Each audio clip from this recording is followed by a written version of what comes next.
We are back here at Performance Medicine learning some information on a condition I had never heard of. It is called leaky gut. And apparently a lot of people have never heard about this. We are here with our daytime doc, Dr. Rogers, and good to see you again. Thank you. Good to be here. Well, leaky gut is something that I had never heard of, and you said that's sort of true with the population. A lot of people not familiar. Yeah, I'm not surprised about it. You haven't heard about leaky gut. It's not really a medical term.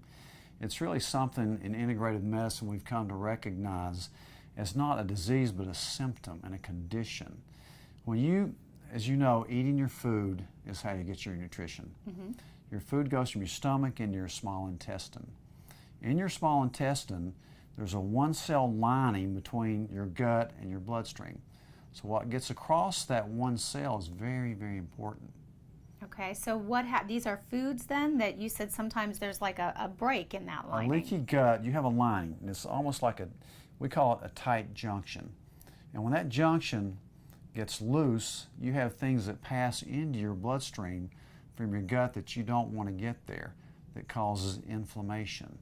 And that's what you don't want, because it can cause a variety of conditions, not just irritable bowel syndrome, but things like fibromyalgia, chronic fatigue, asthma, allergies, a host of immune diseases.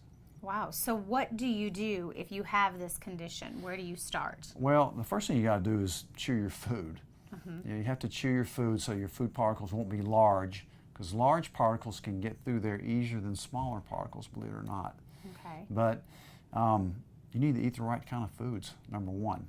You know, the three food groups that I always talk about that I don't like are sugars, glutens, and dairy.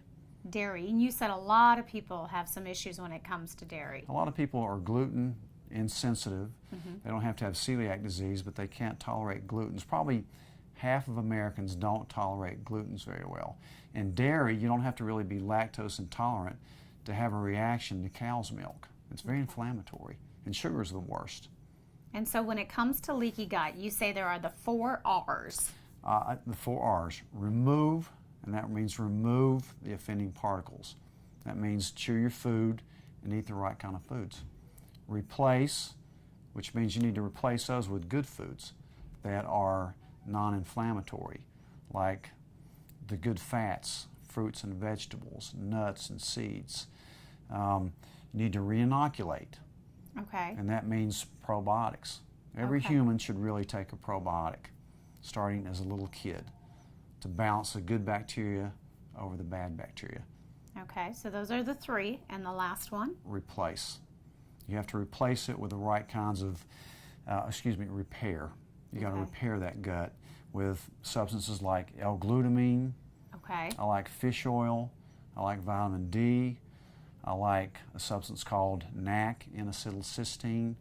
But mostly eating the right kinds of foods, decreasing stress, the things we always talk about.